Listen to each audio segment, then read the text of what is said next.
enseigner afin que nous ayons de la connaissance. Alléluia. Que nous ayons de la connaissance. C'est pourquoi le Seigneur veut t'enseigner sur certaines choses aujourd'hui.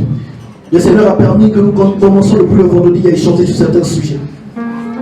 Nous avons déjà vu les principes. On a vu combien de principes déjà? 2 principes, c'est ça? Et là on a atteint le 3e principe, c'est ça? C'est un principe à connaître avant de se marier. Amen. Aujourd'hui, on va aborder le 3e principe. Le 3e principe, c'est le principe des ressources et de la source. Alléluia. Le principe des ressources et de la source. Pour que le travail évolue, pour que l'entreprise grandisse, il y a ce qu'on appelle les ressources. Il y a les ressources humaines. Le véritable capital d'une entreprise. Le véritable capital d'une entreprise, c'est d'abord son personnel. C'est pourquoi une entreprise doit d'abord capitaliser sur le personnel, sur les hommes, sur les femmes qui ont la compétence. Alléluia. Une fois que les hommes et les femmes qui ont la compétence sont trouvés, on peut même avoir de l'argent, mais on n'évolue pas dans ces affaires. On peut même avoir de l'argent, mais on n'évolue pas dans ces business. Pourquoi? Parce qu'on n'a pas des hommes et des femmes qui ont la compétence. Alléluia. À côté de la compétence, il y a ce qu'on appelle le cœur. Des hommes et des femmes loyaux. La fidélité. Quelqu'un peut avoir des compétences, mais lorsqu'il manque la fidélité, vous n'allez pas partir. C'est pourquoi Dieu qui est fidèle, il permet que nous ayons des enseignements, nous ayons sa parole, pour nous donner aussi un cœur fidèle. Alléluia. C'est pourquoi on parle des ressources. Les ressources humaines, ce sont des humains qui travaillent au sein d'une entreprise. Et à côté, nous avons d'autres ressources, parmi lesquelles on voit les ressources financières, tout ce qui va avec. Alléluia. C'est pourquoi, lorsqu'on parle de ressources, il y a une source derrière. Nous allons voir aujourd'hui le principe des ressources et de la source. Ressources et de la ressource. Dans ma destinée et dans le mariage. Alléluia. Lorsqu'on parle de ressources, on peut parler de l'argent. On peut parler de la famille. On peut parler de tout ce qui est lié à notre bien-être. Tout ce qui est en relation avec nous. Oui, ça ce sont nos ressources. Alléluia.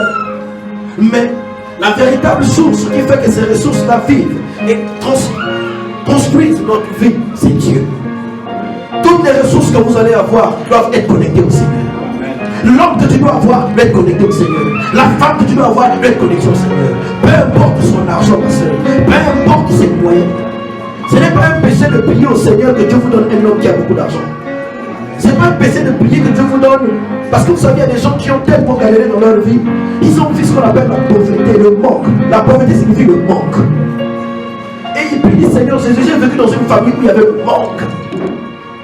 Aujourd'hui, s'il te plaît, donne-moi un homme avec qui je vais vivre, même s'il n'y aura pas tout, mais au moins qu'il y ait le minimum. Donc ce n'est pas un péché d'aspirer à avoir un homme qui a les moyens. Un homme qui est peut-être Richard, un homme qui a déjà travaillé. Alléluia. C'est pourquoi mes frères, mes soeurs aspirent à cela. Alléluia. Même les frères aussi pouvaient aspirer à cela. Aspirer, tu n'es pas comme Marie, puis Seigneur, je veux avoir une femme. Moi j'ai travaillé, peut-être que ce n'est pas l'argent, mais tu connais que j'ai travaillé. Tu connais que j'ai travaillé, tu connais que j'ai aidé ma famille. Tu connais que je me suis investi dans des affaires et ça n'a pas marché. Ne me donne pas une femme avec qui je veux commencer à zéro. Donne-moi une femme qui te craint, mais qui a déjà fait une certaine marche avec toi. Une femme qui a la notion du travail, une femme qui travaille, une femme qui se débrouille. Parce qu'il y a des choses pour lesquelles je suis déjà battu, je ne peux pas encore me battre. Oui, tu as le droit de demander cela au Seigneur. Alléluia. Mais lorsque tu choisis un homme ou tu demandes un homme qui est connecté à Dieu, ça signifie que toutes tes ressources sont connectées à Dieu. Parce que l'homme est une ressource. Et l'homme va venir avec son argent, avec son travail, avec ses moyens. Comme lui, il est connecté à Dieu, alors toutes tes ressources aussi vont être connectées à Dieu. Alléluia. Mais si tu choisis un homme qui a beaucoup d'argent, qui a beaucoup d'influence, qui a beaucoup d'argent, mais qui n'est pas connecté à Dieu, tu es en train de détruire ta destinée. Dommage pour vous qui n'étiez pas là depuis le vendredi, on a parlé de la destinée. On a parlé du destin. Vous n'étiez pas là le vendredi. Mais je ne vais pas revenir sur ces choses. On a pris l'exemple de Moïse, à qui Dieu avait appelé pour le servir. Mais Moïse, quand Dieu l'envoie en mission, Dieu a pas voulu le tuer en chemin. Pourtant Dieu l'a envoyé en mission. Mais lorsqu'il arrive en chemin, tu as voulu le tuer. Dieu merci qu'il avait une femme de sa destinée. Cette femme a posé les actes afin que Dieu ne tue pas Moïse. Dieu peut t'appeler aujourd'hui. Dieu te donne des dons spirituels. Dieu te donne même un travail. Mais tu te maries avec une mauvaise femme et tu perds le travail, tu perds les dons spirituels. Les dons spirituels ne se manifestent plus. C'est possible. Dieu peut te donner une femme. Pendant que tu évolues, tu sers le Seigneur, tu as une relation avec Dieu, tu donnes ta dîme, tu t'engages dans la vie des autres. Mais une fois que tu prends cette femme-là rentre dans ta vie, tu perds tout. Et ça coupe ta relation avec Dieu. Alors que notre source, c'est Dieu. Alléluia. Trouve un homme qui est connecté au Seigneur. Alléluia. Trouve un homme qui est connecté au Seigneur. Et s'il a l'argent, pose la question, est-ce que son argent honore Dieu? Parce qu'il y a des hommes qui ont l'argent aujourd'hui, mais Dieu n'est pas dans leur part. Il y a des femmes aujourd'hui qui travaillent, qui ont l'argent, mais Dieu n'est pas dans leur part. Combien de personnes ne donnent pas la dîme? Combien de personnes ne s'engagent pas à accompagner l'œuvre de Dieu, aider les orphelins, à aider les femmes veuves? Si vous voyez la première église, c'est l'œuvre sociale qu'on faisait dans la première église. L'église primitive s'occupait des veuves et s'occupait des orphelins et des orphelines. Il y a des gens que Dieu a donné ce don. C'est pourquoi quand tu discernes que tu as ce don spirituel, commence à prier que Dieu te donne de bonnes personnes autour de toi. Et des gens comme ça, lorsque vous vous lancez dans des affaires, ça marche. Mais il faudrait que vous soyez accompagnés et que Dieu soit honoré dans vos finances. Alléluia. Nos ressources sont connectées à une source. Et la véritable source, c'est Dieu. Alléluia. Abraham connaissait cela. Abraham venait de quelque part. Lorsqu'on dit source, c'est un lien de départ. Source, c'est un point de départ. Le mot père en hébreu, lorsqu'on le traduit, c'est la même signification que source. Le mot mère, quand on traduit maman, mère, la source aussi c'est Dieu. Pardon. Lorsqu'on traduit en hébreu, vous allez voir, ça a la même signification que source. Abraham, lorsqu'il a remarqué que son fils avait perdu sa mère, j'avais déjà développé ça ici. Abraham a remarqué que Sarah était morte. Lorsque Sarah est morte, son fils Isaac était tellement attaché à sa maman. Est-ce que sa mère lui disait, Marie, toi, il ne voulait pas l'époque comme ça, par la Bible ne nous a pas dit ça. Mais il arrive parfois des enfants comme ça. Ou sa maman lui dit, Marie, toi, il dit non, maman. Pour l'instant, ce n'est pas une bonne chose. Isaac a tellement passé du temps avec sa mère. Il a tellement porté sa mère. Isaac était plus dans la tente que dans les champs. C'est pourquoi plus tard, vous allez voir que même parmi ses enfants, Jacob aussi a suivi Isaac. Jacob était plus dans la tente que dans les champs. Ésaü, lui, était beaucoup plus dans les champs. Mais Jacob était plus dans la tente. C'est pourquoi Jacob a hérité cette relation maternelle de la même manière que sa mère avec Sarah, que lui aussi avec sa mère Rebecca. Donc Isaac était beaucoup plus dans la tente. Et quand sa mère est morte, certainement qu'Isaac était inconsolable. Isaac était inconsolable. Et Abraham a dit, mais il faut une femme maintenant à cet enfant. Celle qui lui faisait la cuisine, même si les servantes font la cuisine, mais il a besoin non seulement de la cuisine, mais cette personne qui fait la cuisine, il doit avoir une relation émotionnelle avec cette personne. Alléluia. C'est pourquoi je dois te dire une chose. La nourriture de ta maman, même s'il y a beaucoup de sel, tu diras que la nourriture est bonne. Parce qu'il y a une relation émotionnelle avec ta mère. Si tu es d'accord avec moi, dis-moi Amen. Même s'il y a beaucoup de piment, quand tu es en train de manger, il y a beaucoup d'épices là. Il y a la mauve qui coule là. Tu vas dire c'est bon. Parce qu'il y a une relation émotionnelle. Alléluia. Amen.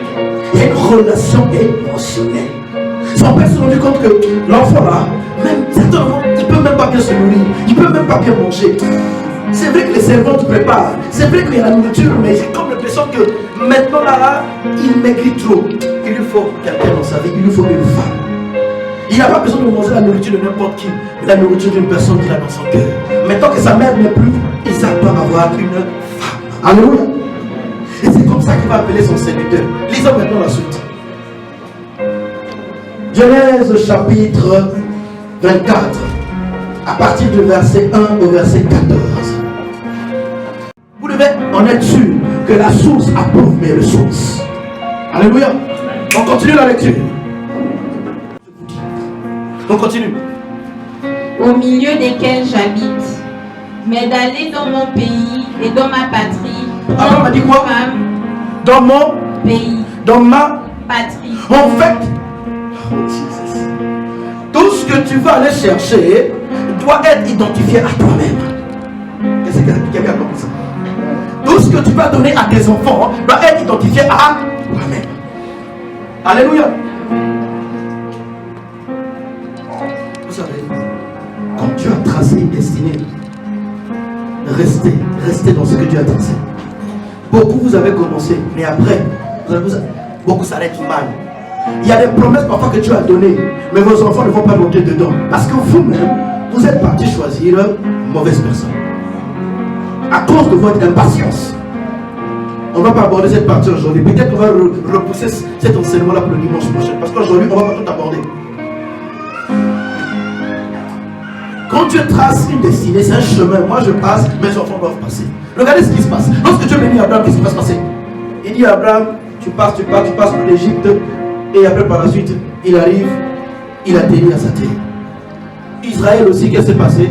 Ils ont passé pour l'Égypte, ils ont atterri. Jésus, lorsqu'il est né, lorsqu'on veut le tuer, qu'est-ce que l'ange lui a dit à son père? Fuyez en Égypte. La volonté de Dieu est que lorsque nous naissons, lorsque nous venons de lui, pour le ciel, que nous passons d'abord par l'Égypte qui est le monde, que nous passons par l'ignorance. Mais après, la destinée, c'est Christ qui se révèle à toi. Tu donnes ta vie à Jésus et tu te convertis. Et tu te convertis. Tous les soirs se passent avec Jésus. Alléluia. Amen. Qui a compris cette première partie? C'est pourquoi l'homme que tu dois avoir aussi doit passer par ce chemin. Et la femme que tu dois avoir doit passer par ce chemin. Je ne peux pas refuser de t'assister à ton mariage. Mais l'avenir nous dira. L'avenir nous dira.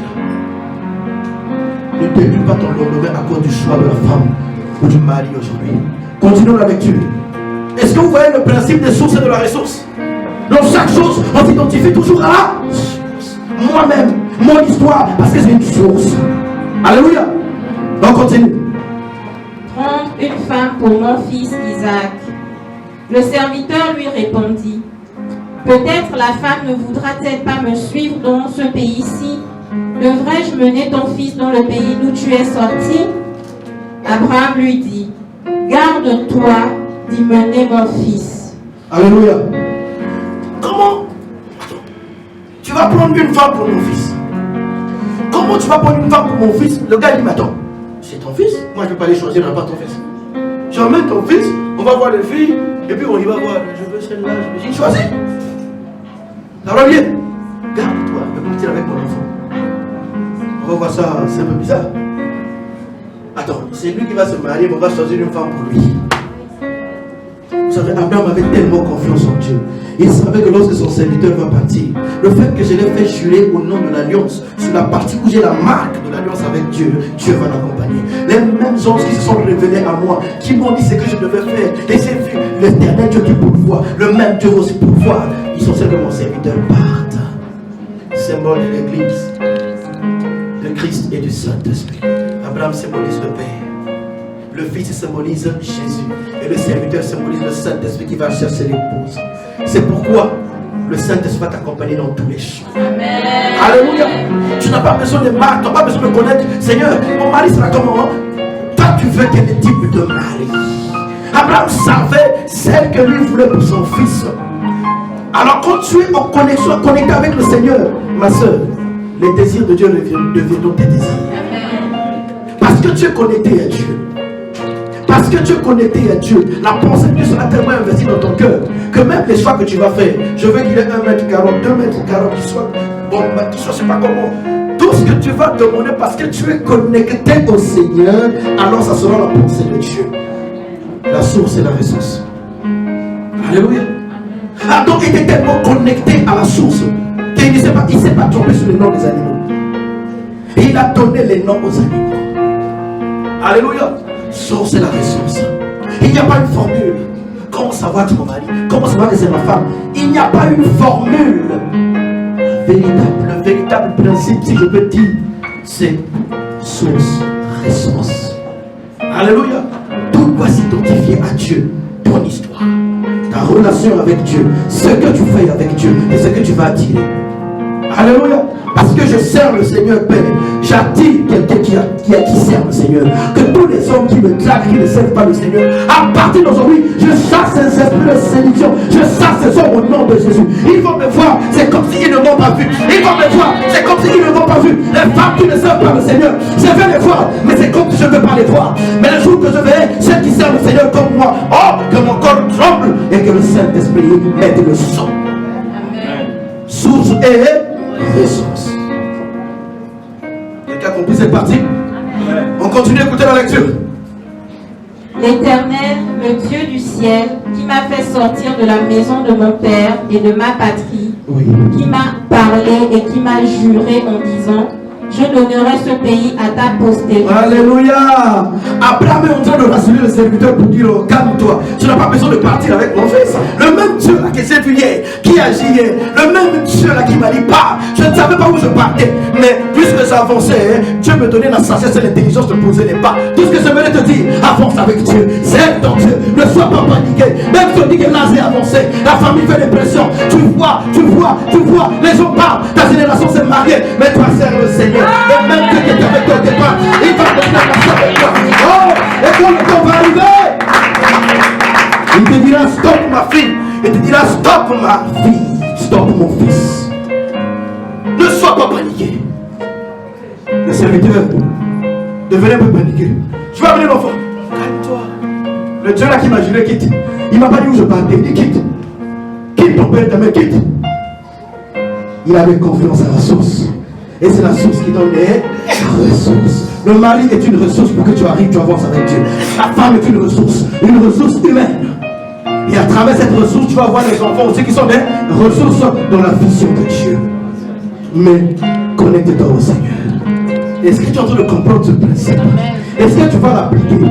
Dis au nom de Jésus que ce principe s'inscrive au moi. Au nom de Jésus que ce principe s'inscrive. On continue la lecture.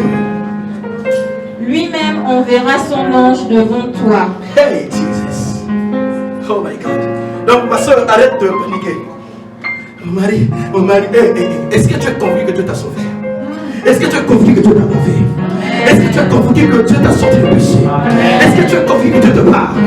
Est-ce que tu es convaincu que quand tu pries, tu as des réponses? Est-ce que tu es convaincu que le Dieu là, il est fidèle? Oh, il n'est pas seulement fidèle pour te guérir. Il n'est pas seulement fidèle pour te parler, mais il est aussi fidèle pour le choix. Il est aussi fidèle pour l'homme qui va t'emmener. Il est aussi fidèle dans le mariage. Il est aussi fidèle dans l'argent. Il est aussi fidèle dans le travail. Il va envoyer le même ange. Peut-être qu'il va changer le visage, mais il va envoyer un ange, un conseiller, une amie, quelqu'un qui va te dire, mais viens, tu arrives comme ça, ok, le lieu de rendez-vous était le lieu de rencontre. C'est pourquoi ne cherche pas. Alléluia. Remplis les conditions. Amen. Remplis les conditions. Cherche selon les principes de Dieu. Quand je dis ne cherche pas, c'est ne cherche pas selon les principes des hommes, je veux dire, mais cherche selon les principes de Dieu. La source est la ressource. On continue. Et c'est de là que tu prendras une femme pour mon fils. Si la femme ne veut pas te suivre, tu seras dégagé de ce serment que je te fais faire.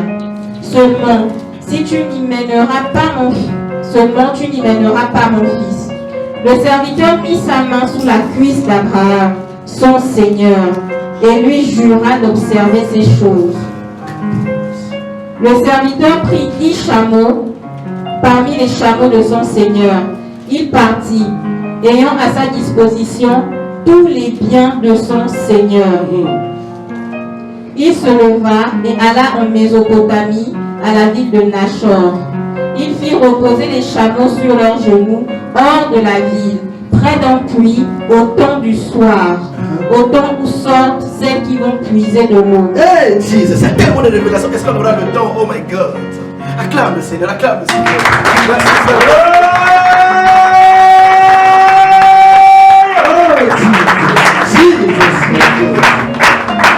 Alléluia. Bon, je ne vais pas rentrer dans les chameaux, je ne vais pas rentrer dans les chiffres 10, ça va prendre du temps. Amen. Mais on va aller. Abraham va envoyer son serviteur, où ça? Dans mon pays, dans son pays. Il va envoyer le serviteur là où il tient la source de départ. Amen. Moi je viens de Dieu, mon homme aussi va venir de Dieu. Moi je viens de Dieu, ma femme aussi va venir de Dieu. Et il envoie maintenant l'homme. Le gars il arrive, il dit ah, il prend les 10 chameaux. Je ne vais pas venir se 10 chameaux, ça prend du temps. Il va, il arrive. David déclare quoi? Il s'est pas parti là. Il est parti à quel lieu et à quelle heure? Il se leva et alla en Mésopotamie, à la ville de Nachor. Là où venait Abraham, la source. On continue. Il fit reposer les chameaux sur leurs genoux, hors de la ville. Comment? Comment? Hors de la ville. Oh my God. Vous savez, à la ville, à combattre à la ville, il y a l'ambiance de la ville. Les gens, il y a des marchés. Voilà. Vous savez, Si vous partez à Choudia, ou si vous partez à la Casbah, ou si vous partez à la Médina à Casablanca, le rythme de vie que vous verrez là-bas ne sera pas le rythme de vie si vous partez à Nada, à minuit, à 1h du matin. Vous êtes d'accord avec moi? Au centre de la ville, à la ville, il y a la vie, il y a la vie. Il y a la vie, les gens sont agités. Les gens sont agités. Les gens travaillent, les gens sont occupés. Il y a des choses que Dieu fait dans le calme. Ne prenons pas dans l'agitation des gens. Les gens pensent que c'est en allant dans les fêtes là, et tu fais la beauté, elle va dans les salons, elle s'assoit, après je vais avoir un homme qui va me draguer. Calme-toi. Est-ce que tu es connecté à la source? Calme-toi. Fais l'œuvre de Dieu. Suis les âmes. Parmi les âmes que tu suis là, quelqu'un va donner sa vie à Jésus. Après tu ne sauras même pas celui qui va commencer même. Et c'est lui qui va te poser devant. J'ai vécu une relation comme ça. Un homme, mon frère, je suis une soeur. Il a gagné le frère en Christ, mais le frère dans le Seigneur, le frère dans le toi je vais t'épouser. Il dit, oh, il doit se t'épouser. Dès qu'il a donné sa vie au Seigneur, il dit, ah, laisse ça. Aujourd'hui, c'est marié femme. Ce sont des Burundais. On était à l'époque, ils étaient à la fac, moi j'étais à l'institut. Fais l'œuvre de Dieu, ma fille. Fais l'œuvre de Dieu, mon fils. Alléluia. Et quand tu fais l'œuvre de Dieu, je vous avais dit qu'il y a certains démons qui sortent lorsque nous servons le Seigneur. La Bible déclare que si nous servons l'Éternel, votre Dieu, que vous serez bénis. Et il dit, il commence à citer ce que Dieu va enlever, ce que Dieu va enlever, ainsi de suite. Il dit, j'enlèverai la maladie, ainsi de suite, ainsi de suite. Il y a même des maladies, des démons qui sont là. Plus je sers Dieu dans ma consécration, ça s'enlève, ça s'enlève, ça s'enlève. Tu n'as même pas besoin qu'on te pose la main. Et quand tu sers Dieu, les esprits de célibat, toutes ces choses, rien qu'en servant Dieu, vous allez voir, ça va commencer à s'enlever. Et quand la ressource va arriver, tu sauras que c'est la ressource. Donc ne soyez pas dans la panique là où il y a du monde. Bon, je dois aller au cinéma, je dois arrêter ça. Serve le Seigneur qui a accompli cette vérité déjà. Ok, on continue la lecture.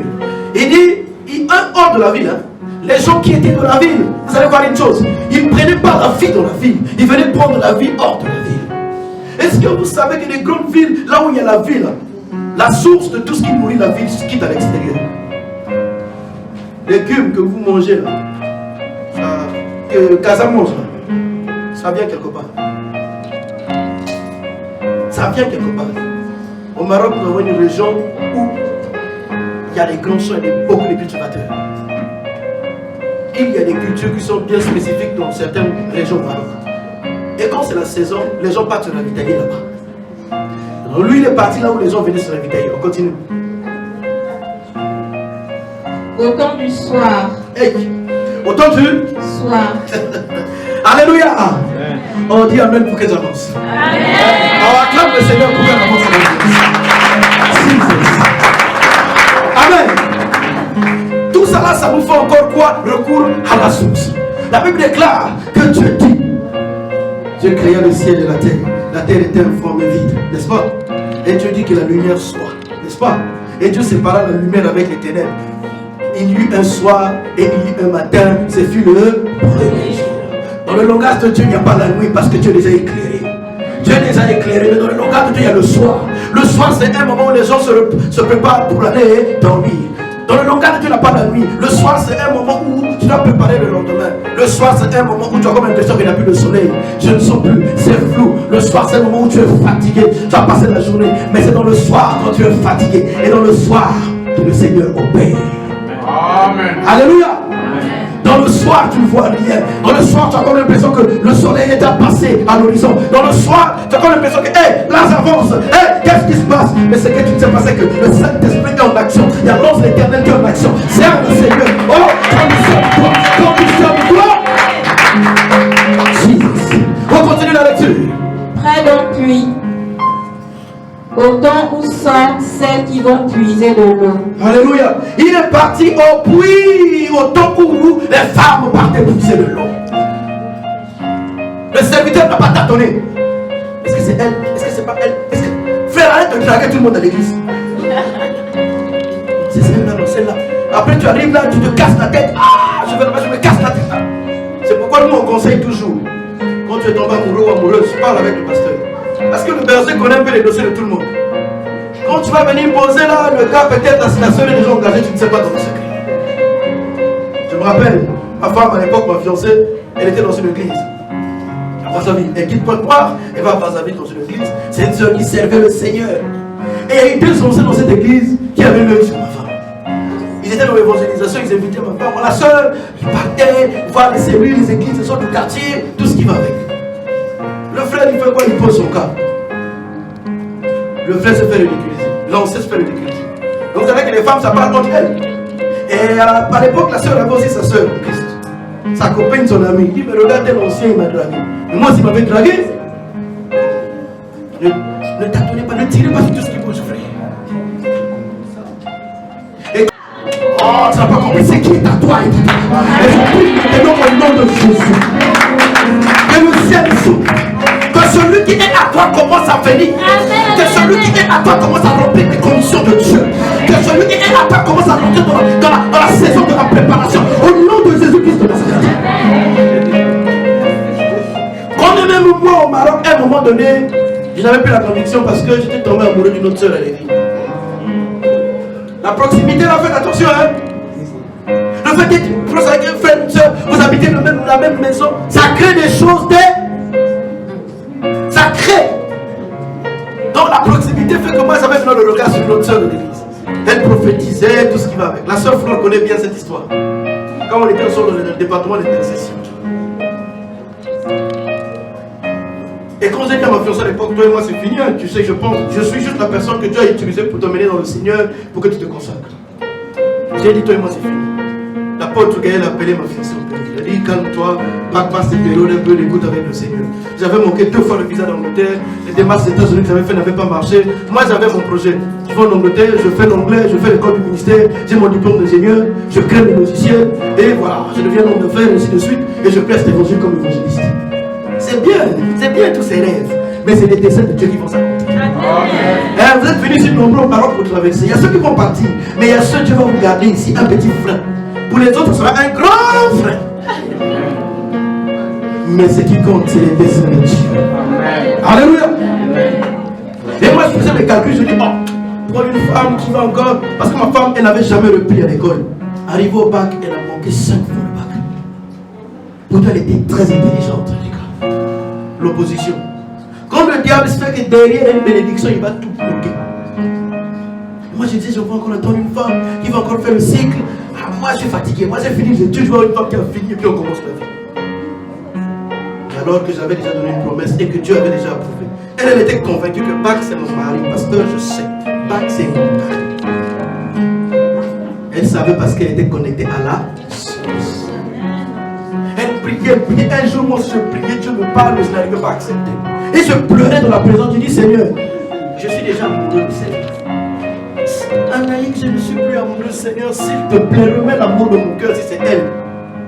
Frère, quand Dieu m'a délivré de l'amour passionnel, là, passager, là, Dieu a remis l'amour de ma femme. Frère, je suis devenu l'homme le plus amoureux de Casa. À l'époque, on partait appeler, il y a une sorte d'appel qu'on appelait LG, qui se souvient de ça. Ah, il n'y a pas des anciens ici, hein. Vous n'avez pas connu ça? Oui, LG. Bon, ça, c'est les gens qui ont fait 12 ans au Maroc qui connaissent ça. Plus de 12 ans et plus. Et donc, je partais, frère, je quitte le boulot. Tout l'argent partait au téléphone. J'ai dit, parfois, je ne pensais plus à la maison. Hein. Que des bouillies de semoule, de simile là, comme on dit ici. Bon, nous, on sort de nord, on dit que nous, simicus, que les autres le sachent. Pourquoi? Parce qu'il fallait appeler arroser l'amour. Ce qui est à toi est à toi. Il y a des choses, ne vous battez pas dans la chair, mais c'est dans l'esprit. Alléluia. La source, elle était connectée à la source. Et donc, le serviteur va au puits là où tout le monde vient puiser de l'eau. Dans notre version, il parle à la source. Dans notre version, on ne dit pas puits, on dit source. Donc, il est parti à la source. On vous lisez la suite de l'histoire, il a posé des actes, il a dit des choses. Beaucoup de femmes passent. Tu peux lire la partie là? On va conclure par là. Verset 12 ou 13. Et il dit, Éternel Dieu de mon Seigneur Abraham, fais-moi, je te prie, rencontrer aujourd'hui ce que je désire. Il dit, Éternel, il dit quoi? Je priais. Éternel Dieu de mon Seigneur Abraham. Alléluia.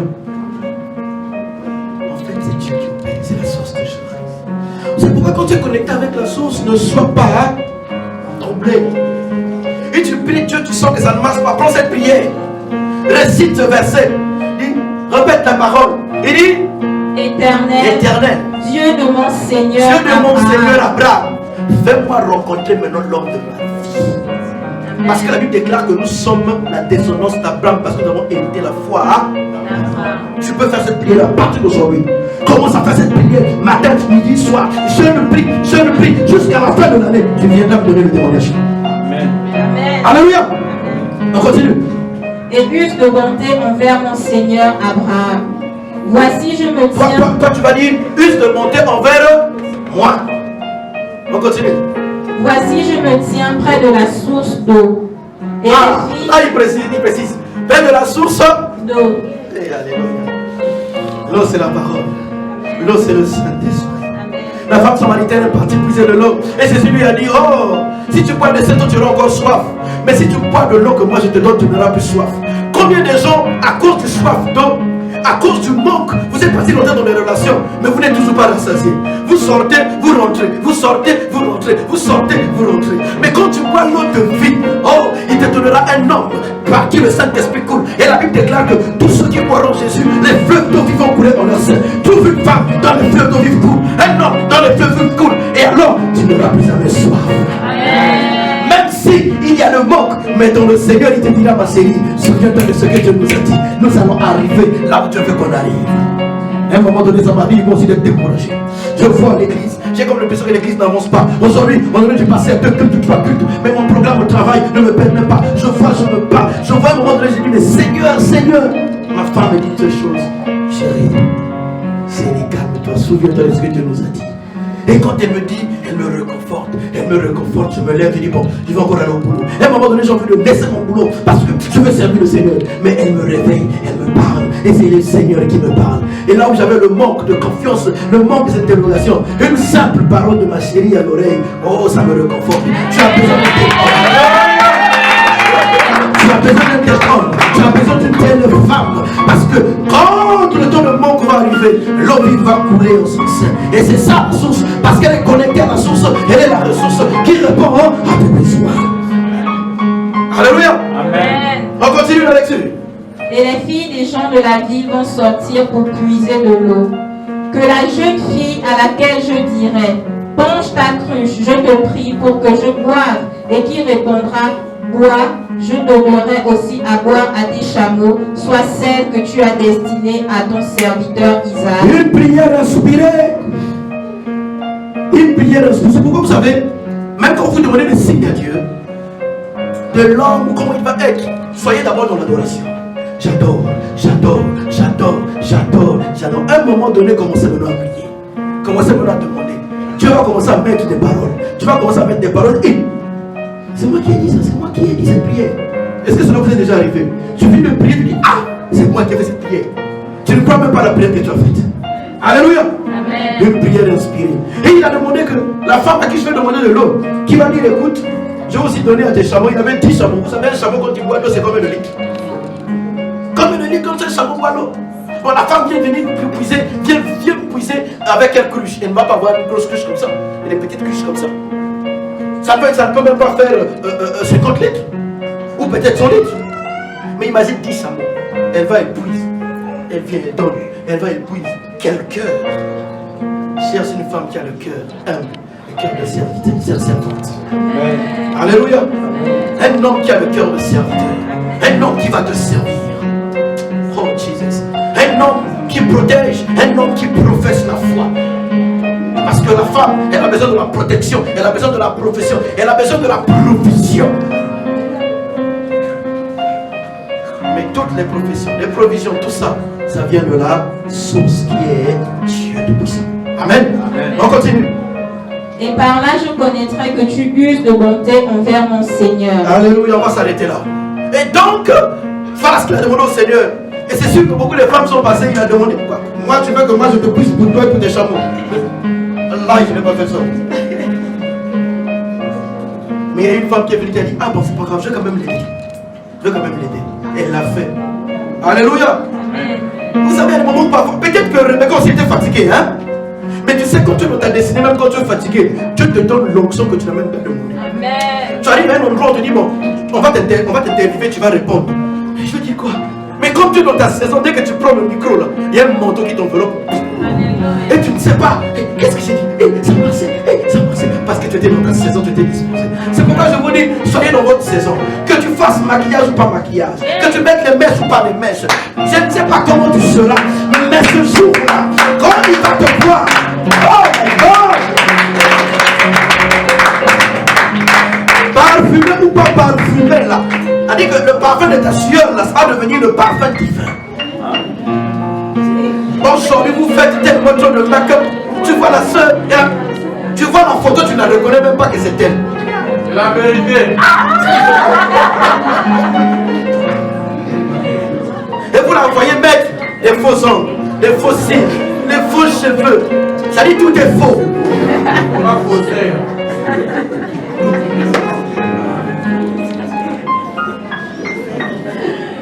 Je vais presser sur ça plus tard. L'esprit de Jézabel. Jézabel dans l'esprit, dans le caractère, Jézabel dans le corps, Jézabel, hein? Voilà. Il y a aussi la beauté de Jézabel. Alléluia. Je ne suis pas en train de dire ne mettez pas les mèches, parce que ça c'est notre enseignement. Mais je suis en train de dire, je ne suis pas en train de dire ne faites pas la beauté, c'est pas ce que j'ai dit. Mais ne faites pas les choses extravagantes. Tu peux faire ta beauté, mais il ne faudrait pas que ce soit une beauté où ici c'est vert, ici c'est rouge, ici c'est jaune, ici les ongles, c'est pas jusqu'ici. Fais ta beauté, c'est vrai, parce que la Bible parle de la beauté. Je n'ai pas le temps de développer tout ça. Alléluia. La Bible parle de la beauté.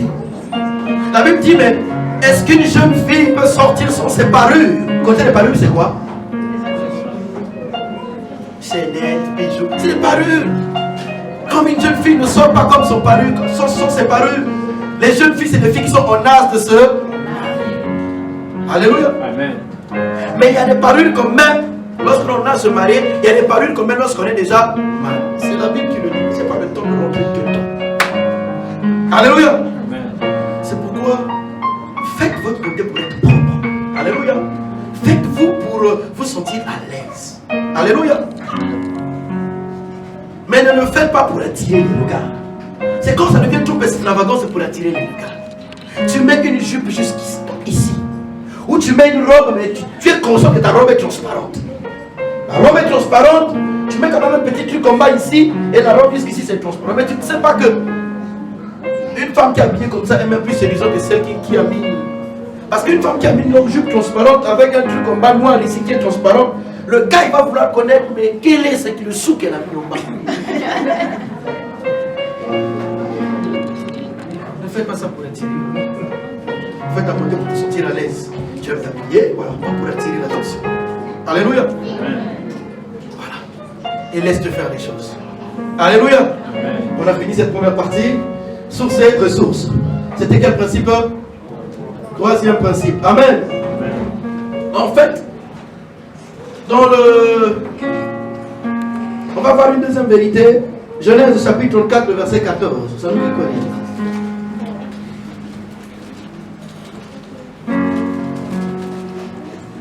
Épouser notre soeur. Vous me suivez? Pourtant, le gars, il a commencé par le viol. Après, le gars, il s'est repenti. Dina aimait le frère, aimait le garçon. Mais après, les frères ont dit, on ne peut pas que toi, tu épouses, on ne peut pas accepter ça que tu épouses notre soeur si tu n'es pas circoncis. Encore, on repart où? Source. Il faudrait que tu opères comme nous on opère. Il faudrait que tu obéisses à notre source. Comme les sœurs aujourd'hui, vous avez la circoncision du cœur. Vous partez prendre des hommes incirconcis. Un homme qui ne respecte même pas son père, qui ne respecte même pas sa mère. Lorsqu'il est avec toi, il parle mal de ses parents. Il parle mal de ses frères. Il n'a que des blessures d'intérieur. Il n'a que des blessures d'intérieur. Il veut se forcer même envers sa famille. Et quand on prend un homme comme ça, il va te séparer et te diviser de tes parents. Il va te séparer de l'église.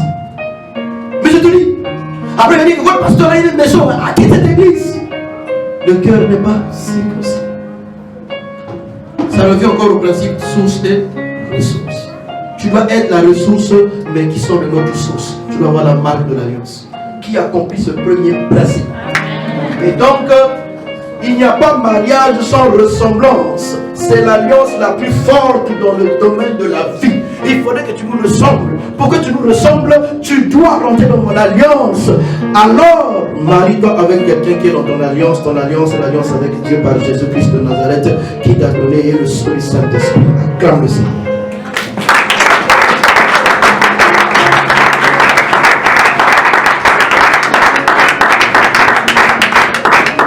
On va s'arrêter au quatrième principe. Quatrième principe.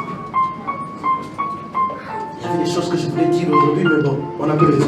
Amen. On va déborder un tout petit peu aujourd'hui. Alléluia. S'il vous plaît, ça c'est mineur, on va déborder pour aujourd'hui. Quatrième principe. Quatrième principe, c'est le principe du mariage dans les tribus. Le principe du mariage dans les tribus. Mariage dans les tribus, c'est pourquoi, mais c'est pour conserver l'héritage. Amen. Ça obéit toujours au même principe de la ressource et de la source. Quatrième principe, c'est le principe du mariage dans les tribus. Amen. Ces deux longues lectures, on va prendre Nombre chapitre 27.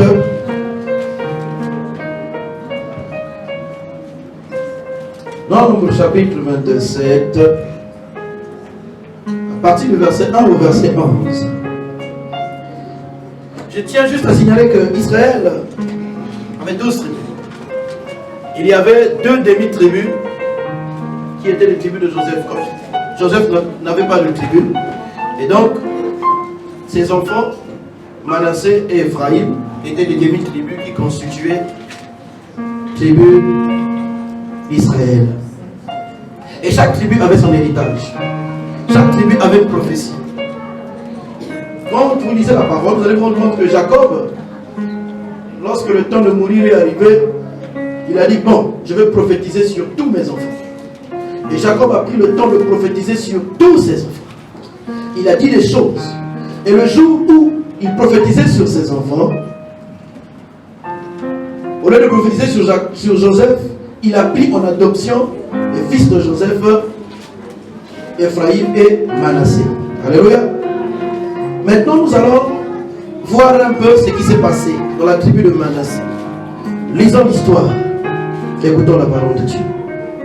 Les filles de Sélophad, fils de Épher, fils de Galad, fils de Makir, fils de Manassé, des familles de Manassé, fils de Joseph, et dont les noms étaient Mashla, Alléluia. Pardon, excuse-moi. Vous allez voir que quand la Bible parle, il révèle toujours la source. Fils de. C'est pour vous dire que tout ce qui va venir, c'est en liaison avec cela. N'oubliez pas ça.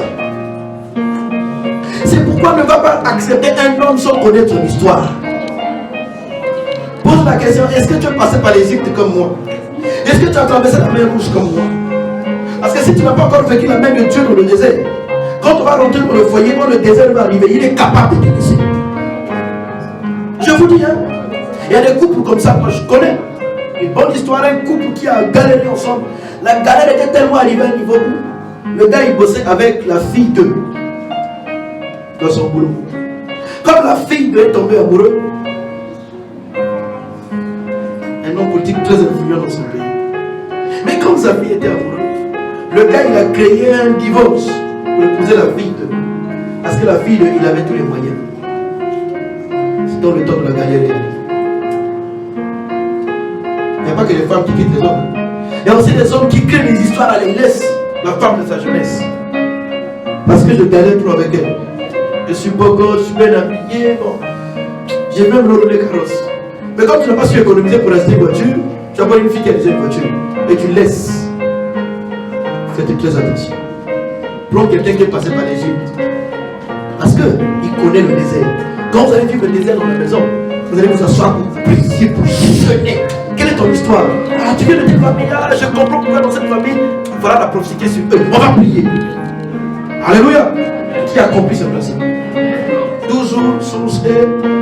C'est pourquoi on vous cite fils de. On continue. S'approchèrent et se présentèrent devant Moïse, devant le sacrificateur Éléazar et devant les princes et toute l'assemblée à l'entrée de la tente d'assignation. Elles dirent: Notre père est mort dans le désert. Il n'était pas au milieu de l'assemblée de ceux qui se révoltèrent devant l'Éternel de l'assemblée de Corée. Mais il est mort pour son péché et il n'avait point de fils. Pourquoi le nom de notre père serait-il retranché du milieu de sa famille parce qu'il n'avait point eu de fils? Donne-nous une possession parmi les frères de notre père. Moïse porta la cause devant l'Éternel. Et l'Éternel dit à Moïse: Les filles de Tsélophshat ont raison. Tu leur donneras en héritage une possession parmi les frères de leur père. Et c'est à elles que tu feras passer l'héritage de leur père. Alléluia.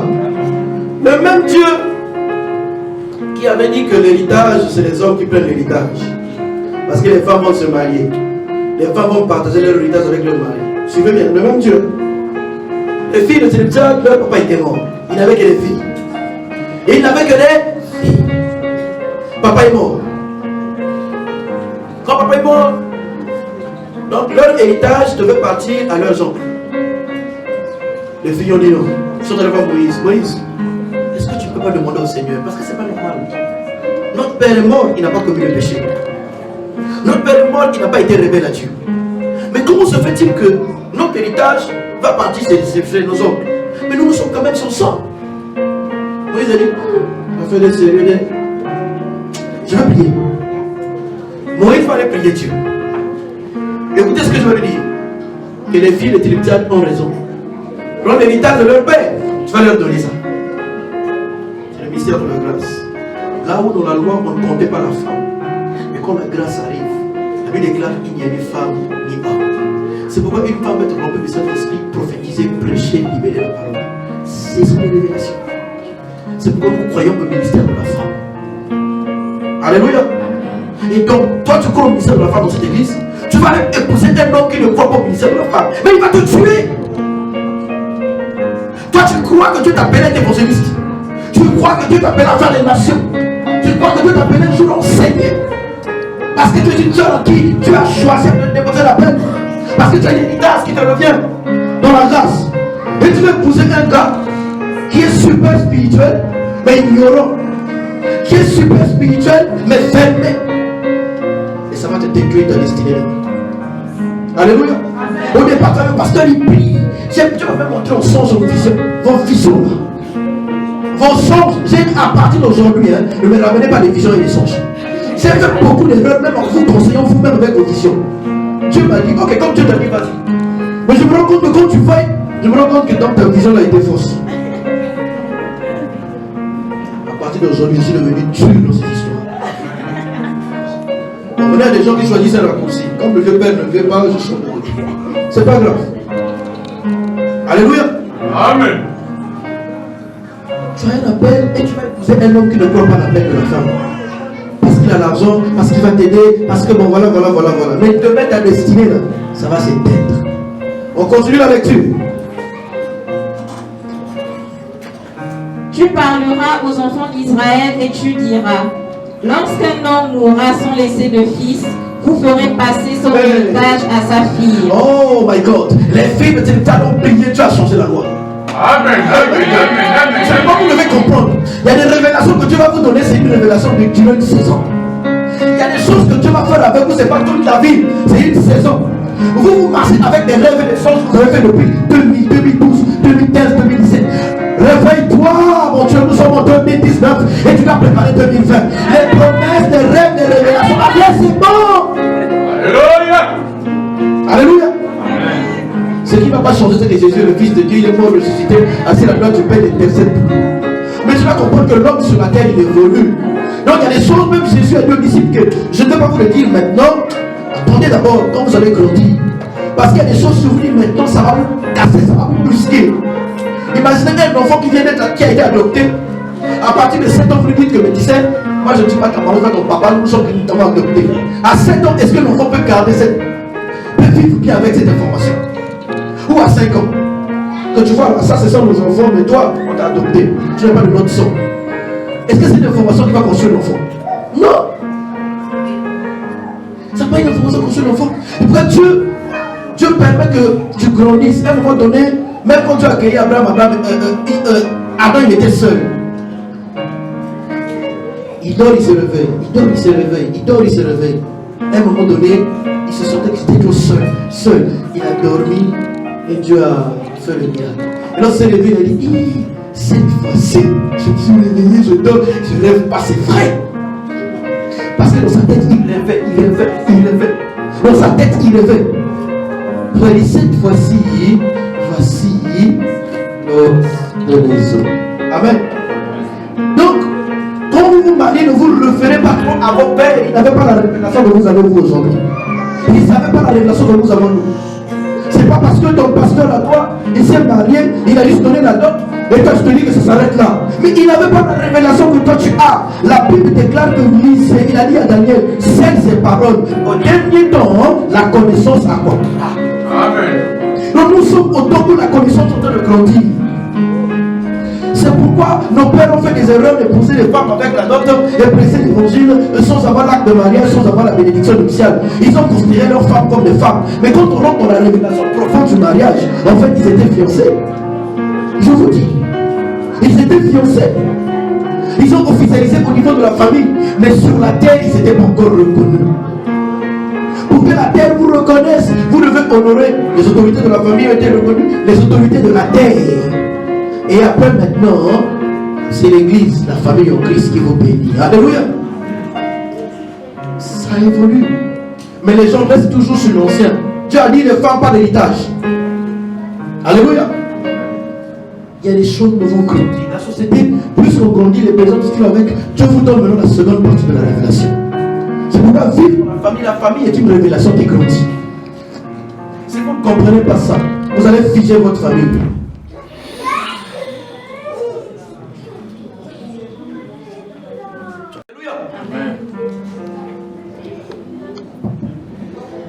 Maintenant, regardez ce qui va se passer.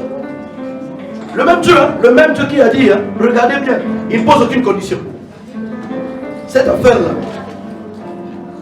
après, écoutez la suite. Les cousins de le frère de leur papa, les oncles, ils ont dit non, on ne peut pas accepter ça. On ne peut pas accepter ça. Quelques temps après, ils sont encore allés voir Moïse eux aussi. Nombre 36, le verset 1 à 13. Jesus. Nombre de versets, le chapitre 36, le verset 1 à 13. Nombre 36. Ouais, le verset 1 à 13. Les chefs de la famille de Galad, fils de Makir, fils de Manassé, d'entre les familles des fils de Joseph. Les chefs de famille ont dit non, nous aussi, non, on ne peut pas accepter ça, Moïse. C'est quoi cette histoire-là? Non. Ils ont allé voir. On écoute la lecture. S'approchèrent et ils parlèrent devant Moïse et devant les princes, chefs des familles des enfants d'Israël. Ils dirent, l'Éternel a ordonné à mon Seigneur de donner le pays en héritage par le sort aux enfants d'Israël. Mon Seigneur a aussi reçu de l'Éternel l'ordre de donner l'héritage de Télotchad, notre frère, à ses filles. Alléluia, écoutez, ils ont dit non. Le même Dieu qui a dit, tu vas donner l'héritage au fils. Le même Dieu te dit encore que prends cet héritage dans nos filles. Mais nous on a un problème.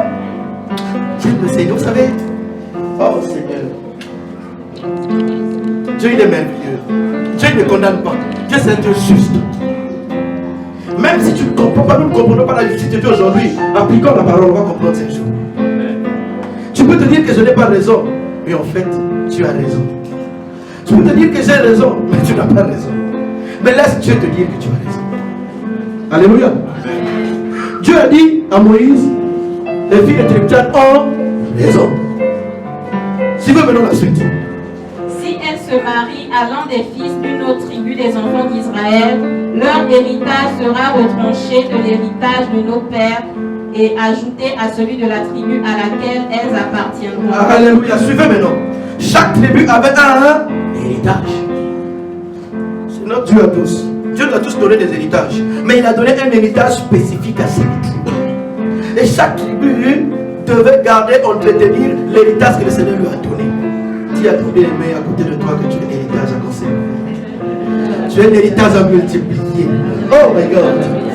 Mais si tu te maries avec une mauvaise personne, tu vas perdre l'héritage. Les enfants n'auront rien. C'est là où j'allais rentrer dans un autre principe, mais bon, on ne va pas toucher ça aujourd'hui. Est-ce que tu sais que toi qui es né de nouveau, à force de prêcher, à force de lire la Bible, à force de te consacrer au Seigneur, ainsi de suite, tu es en train de travailler un caractère, tu es en train de développer un trait de personnalité que tu n'avais pas avant. Le fait de te réveiller chaque 5 heures pour prier, tu le fais pendant des années, ça va devenir un réflexe. Même quand tu vas prier 5 heures, tu es debout. Tu te pour prier. Ça va devenir un automatisme. Parce que la répétition crée l'habitude crée le caractère, et le caractère influence notre personnalité. Et ça devient quelque chose en toi. Alléluia. Et maintenant, tu as fait ça pendant 7 ans. Tu as développé ça pour toi. En fait, sans le savoir, ça va rentrer dans tes gènes. Ça va devenir génétique. C'est pourquoi la Bible déclare quoi? Moïse, là, lorsqu'il était parti dans la présence de Dieu, à force de regarder Dieu, de prier, lorsqu'il est sorti, la gloire de Dieu se répandait sur lui. Le peuple n'arrivait même pas à le voir dans les yeux. Il fallait qu'il mette maintenant un rideau, un foulard. Alléluia. Il fallait qu'il mette un voile pour qu'on ne voit pas Moïse. Parce que c'était fort. Donc, à chaque fois que tu es en contact avec certaines choses, certaines personnes, ça influence tes habitudes, ça influence ta personnalité, ça devient maintenant tes habitudes. Et les habitudes, là, tu vas communiquer ça à tes enfants sans le savoir. Parce que c'est rentré dans les chaînes. Tu me suis là? Alléluia. Bon, toi, dans ta tribu à toi, Dieu t'a dit, vous avez cette sensibilité spirituelle. Dans la sensibilité spirituelle que vous avez là, Dieu a mis en toi, on va dire toi, les dons spirituels. Tu as les dons de prophétie, tu as les visions, tu as les songes, tu as cette sensibilité avec l'esprit parce que tu t'es consacré pendant 10 ans, pendant 15 ans, pendant 20 ans. Ça devient pour toi une vie, tu ne forces même pas. Dès que tu pries, tu jeûnes, là, tu fermes les yeux, tu commences à te parler de toute l'assemblée. Parce que tu as développé ça en toi, la vie de prière, la sensibilité à l'esprit. Alléluia. Pendant 10 ans, tu as développé ça. Tu n'étais pas marié. Et quand tu vas te marier, suivez-moi bien. Les dons que le Saint-Esprit t'avait donné, les capacités spirituelles, à force de les appliquer, ça devient une partie de toi. 10 ans après, tu te maries, tu tombes enceinte, tu accouches. Ou bien 10 ans après, tu te maries, tu rencontres aussi ta femme accouche. Est-ce que tu sais que les capacités spirituelles vont devenir pour tes enfants des capacités naturelles? Parce que ce sont des enfants de la nouvelle création. Oh my God. La Bible déclare, vous devez vous multiplier selon votre espèce. Alors, qu'est-ce qui se passe? Ce qui est pour toi un don spirituel va devenir pour tes enfants une intuition. C'est pas spirituel, hein? Mais comme c'est déjà rentré dans toi, dans ton sang, dans tes spermes, dans tes ovaires, dans tes ovules, ça va rentrer dans la vie de l'enfant comme un comportement. C'est pourquoi les comportements que vous faites aujourd'hui, vous ne savez pas qu'un de vos grands-pères l'avait fait un jour. Je vous donne un témoignage simple. Il y avait un jeune garçon, parce qu'il grandissait, il aimait manger la cuisse de poulet. Et ce jour-là, maman prépare la cuisse de poulet à la maison de poulet. Il te voit dans son assiette, on a servi, il n'avait pas la cuisse. Il s'énerve. Papa dit, oh, mais la cuisse, on l'a mis dans l'assiette de papa. Ça fait des années, dans les années 70 là. Il dit quoi? Papa, maman, pourquoi? Il dit non. Comment papa va manger la cuisse? Moi, c'est la cuisse. Discussion. On ne sait pas ce qui s'est passé. L'autre cuisse, on ne sait pas qui avait été bouffé ça. Le gars, il s'énerve. Un jeune enfant. Je ne sais pas quel âge il avait. Il s'énerve. Il va. Il ouvre l'assiette de son papa. La casserole là, on met la nourriture de papa. Il prend la cuisse. Il sort à l'extérieur. Il jette ça sur le toit de la maison. Il dit, papa, il m'a personne va manger. Mais je te dis, cet épisode passe. Le jeune garçon grandit un jour. Il a eu un premier enfant, un deuxième, un troisième, je pense même un quatrième. Je pense même un quatrième, un cinquième, je ne me souviens pas trop. Lui aussi, un jour, sa maman était dans la grand-mère. Sa maman était venue à la maison. Un jour, la même scène va se passer. Le monsieur est au boulot. La femme du monsieur prépare. Parle bien, tout ça là et tout. On ne sait pas dans le partage. L'autre vient à l'école, il va sur l'assiette. Il dit, oh, maman, la cuisse, la cuisse. Il dit, mais attends, il y avait deux cuisses. L'autre, on a donné à X, l'autre, c'est pour ton papa. Papa. Mais dit, c'est l'assiette de papa, on ne touche pas, laisse. Ah, il a attendu que la maman soit un peu distrait là. Elle va, elle ouvre, il ouvre, elle ou elle, je ne me souviens pas. Il, ouais. Alors, il ouvre le casserole, il prend la cuisse, il va à l'extérieur. Ni papa, ni papa, non, ne va plus. Son père arrive. Sa mère explique ce qui s'est passé. Comment? Tu as mal coulé. Casserole de papa. On n'ouvre pas, on ne touche pas. Il commence à gueuler l'enfant. La grand-mère, la maman qui était dans la chambre du sort. Il dit, arrête. Toi, tu n'as pas fait ça à ton père? Il a commencé à raconter l'histoire. Personne ne connaissait cette histoire. Mais en fait, ça a été déjà inscrit dans les gènes et dans la destinée. Il y a des actes que vous posez aujourd'hui, vous les inscrivez dans votre destinée sans le savoir. Les viols là. Oh, on va tousser, on va tousser. Tu l'as fait. Ne sois pas surpris un jour qu'on viole ta fille. La Bible est claire. Ce que tu ne veux pas qu'on te fasse, ne le fais pas à d'autres. Chaque acte que tu poses, c'est comme si tu l'as fait pour toi. Je vous dis. Je peux vous donner beaucoup d'exemples comme ça. Regardez l'histoire d'Abraham. Il arrive en Égypte, il a dit quoi? Sarah, c'est ma soeur. C'est vrai que c'était sa soeur, c'est vrai. Parce qu'ils étaient de même père, de mère différentes. Mais à l'époque, la connaissance n'était pas encore assez grande. Ça ne signifie pas qu'aujourd'hui, tu vas dire à ton père, papa, petite soeur là comme elle est belle, notre petit frère il est beau. Même si on est de mamans différentes, on peut les marier ensemble. Et c'est ça, on va accepter ça. Même la mairie va refuser ça. Et à leur époque, on n'a pas accepté ça. Parce qu'à leur époque, Dieu a pris Abraham comme ça. Abraham n'était pas dans la connaissance.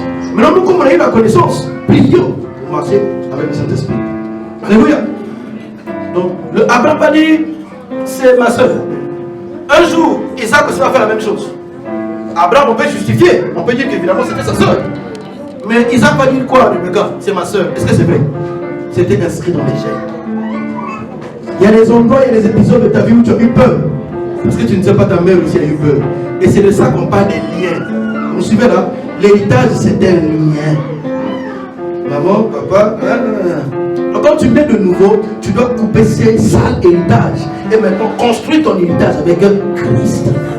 Et quand tu te maries avec quelqu'un qui n'a pas coupé cet héritage, ne sois pas surpris demain, tu as des enfants, mais tu dis, mais c'est pas possible. Moi, dans notre famille, on n'a pas eu de prostituées comme ça. Mais ma première fille, elle couche même avec l'ami de son père, avec ses cousins, qu'est-ce qui ne va pas? Mais tu vas oublier que tu as pris un mari qui était accro au film pornographique. Film pornographique, pornographique, pornographique. Et le jour où il est venu engrosser sa femme, il avait d'abord nourri son esprit de toutes ces histoires-là. Et lorsqu'il est venu mourir, ça avait déjà affecté les gènes. C'est dans la Bible, mais c'est pas le temps de développer tout ça. C'est aujourd'hui que vous allez voir ça avec nous, nos disciples. Alléluia. Regardez ce que Joseph fait. Qu'est-ce qu'il fait? Est-ce qu'on va dire ça? On va dépasser l'heure. On garde ça pour prochainement. Alléluia. Tribu. Lorsqu'on dit tribu, une tribu est caractérisée par son mode de vie, sa manière de manger, sa manière de parler. Ils ont une danse traditionnelle. Ils ont leur tradition à eux. Alléluia, c'est dans leur chaîne en fait. Il y a des habitudes pour eux, c'est normal. Pour les autres, c'est pas normal, mais pour eux, c'est normal. C'est une tribu. Alléluia. C'est un héritage en fait. C'est un héritage. Et donc, pour revenir, vous avez un héritage. Et pour conserver cet héritage, il y a des éléments. On va lire la parole de Dieu. Les frères sont allés voir.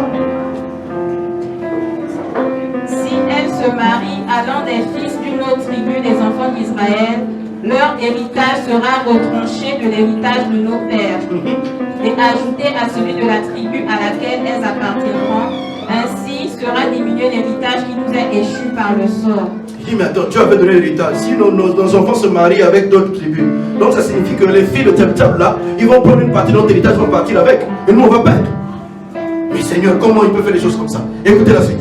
Et quand viendra le jubilé pour les enfants d'Israël, leur héritage sera ajouté à celui de la tribu à laquelle elles appartiendront, et il sera retranché de celui de la tribu de nos pères. Moïse transmit aux enfants d'Israël les ordres de l'Éternel et il dit. Les ordres de... En fait, Moïse était parti consulter encore Dieu. Vous devez comprendre l'évolution de la révélation de Dieu dans la société. Dieu n'a pas changé, mais la société change. Il y a des choses qu'on a appris hier, qu'on disait Amen, mais plus qu'on évolue avec, on se rend compte que Dieu nous a dit Amen hier parce que notre cœur n'était pas préparé. Dieu avait autorisé le divorce parce que le cœur du peuple n'était pas préparé avec Moïse. Mais lorsque Jésus arrive, il apporte l'esprit de la grâce, il dit à partir d'aujourd'hui, arrêtez les divorces. Tu as divorcé hier, tu n'avais pas la révélation. Mais aujourd'hui, tu as la révélation du divorce. Parce que la société a évolué, plus Dieu s'est révélé. Qui a compris ce principe déjà? Alléluia. Hier, Dieu a accepté que Abraham épouse sa propre soeur. Chez nous en Afrique, on n'a pas le terme demi-soeur ou demi-frère. Mais en français, dans les autres pays, ils ont demi-frère, demi. Parce que nous, dans notre langage, c'est comme le langage juif à l'époque, il n'y a pas de demi-frère, demi-soeur. C'est ta soeur, même c'est de même père, c'est de même mère. C'est ta soeur, c'est ton frère. Donc, Dieu a accepté Abraham Parce que Dieu a donné, Dieu se révéler à Abraham. Et puis la société évolue, la révélation de Dieu aussi évolue avec nous. Dieu il reste le même, mais la manière de communiquer avec nous change. Hier, il n'y avait pas de télé, il fallait l'imposition de main. Quand il y a eu des télés, les gens recevaient les guérisons à distance. Moi, j'ai fait les prières de délivrance aux gens au téléphone à distance. Je prends l'enregistrement, j'envoie sur WhatsApp. La personne est en train de répéter la prière là-bas, les témoins se manifestent au téléphone, j'étais là-bas. Il écoute la voix au téléphone, la délivrance se fait. Mais à une certaine époque, ça ne se passait pas comme ça. La société évoluait et Dieu fonctionne dans ses canaux d'évolution avec le Seigneur. Alléluia. Donc maintenant, la loi des tribus dans le mariage, voilà. Dieu a dit, est parti. Dieu, en fait, Moïse est parti consulter Dieu. On écoute la suite. Il dit, la tribu des fils de Joseph a raison. Oh. Donc Dieu va dire que les filles ont raison. Après, ils vont encore dire que les oncles ont raison. Seigneur, on continue. Voici ce que l'Éternel ordonne au sujet des filles de Télochat. Elles se marieront à qui elles voudront, pourvu qu'elles se marient dans une famille de la tribu de leur père. Alléluia, acclame le Seigneur. Principe du mariage dans les tribus. Principe du mariage selon la loi des tribus. Si tu veux garder ton héritage, marie-toi avec une personne qui est de ta même tribu que toi. Quand je parle de tribu, je parle du caractère spirituel. Je parle de la conception spirituelle. C'est pourquoi on dit les chrétiens, mariez-vous entre vous. Je vous dis, mariez-vous entre vous. Parce que tu viens d'une famille où ton père tape ta maman, ou ton père tape ta maman. Ton père tape ta maman, ton père tape ta maman. Ou, on va dire le contraire, ta maman tape ton père. Mais oui, il y a des femmes comme c'est des fautes. Chez nous, il y a des ethnies, les femmes sont... Même si l'homme il est comme ça, elle donne, l'homme frappe. Un jour il dit, bon, je vais te montrer que je suis la fille de mon père. Il y a la tasse de pain. Tu vois un clou, mais c'est la soulève, la tape. Attends, la tata qu'on voit qu'ils vont le baigner les courtes comme ça. Toi tu penses qu'elle est Mikiki, hein?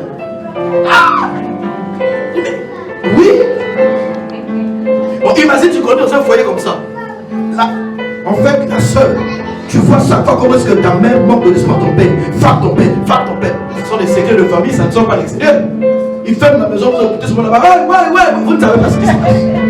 Mais les enfants savent que maman a bien passé papa. Bon, tu es une femme comme ça. Alléluia. Et tu vas te marier avec un homme qui boxe aussi. Mais toi, dans ton éducation, dans ton ADN, là, dans ta génétique, bon, j'ai abordé la loi de la génération. Tu me régénérer au Christ. Non, ça c'est... Donc toi, tu as hérité ça. Et tes yeux, tu as oublié. Dans ton esprit, il y a ça.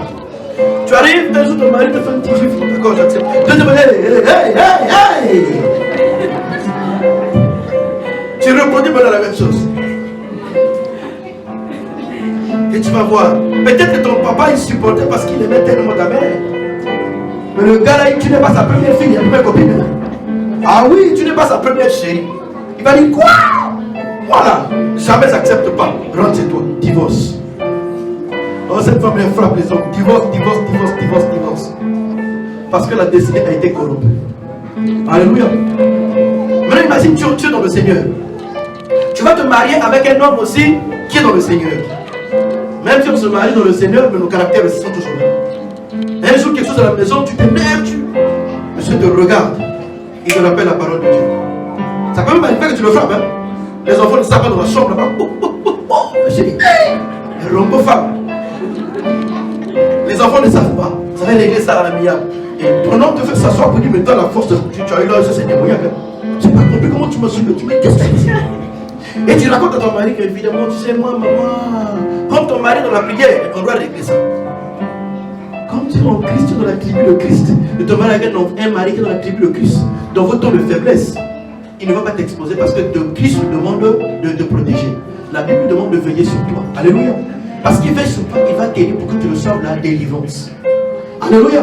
La parole, je priais. C'est les voir le pasteur va prier, le pasteur va prier. Et délivrance. Ce qui fait que quand vous aurez vos enfants ne vont pas être nourris de ces choses-là. Pourquoi? Parce que dans ta destinée à toi, le diable avait corrompu, mais toi tu es face à la corruption du diable et tu as mis la parole. Et tes enfants vont grandir avec des bonnes valeurs. Alléluia. Est-ce que vous comprenez le principe de tribu? C'est pourquoi les chrétiens mariés avec quelqu'un qui connaît la parole, c'est important. Ça résout encore le principe des sources et de la ressource. Je vous dis devant Dieu. Mais Maintenant, dans les chrétiens, il y a des vrais chrétiens et il y a des faux chrétiens. Il y a des chrétiens à demi-mesure, c'est-à-dire qu'il a accepté Jésus, c'est un homme spirituel. Mais tu rentres à la maison, c'est un vrai sarmé. Et ça, c'est la seconde partie. On ne va pas aborder ça aujourd'hui. Qui a été béni aujourd'hui? Comme le Seigneur.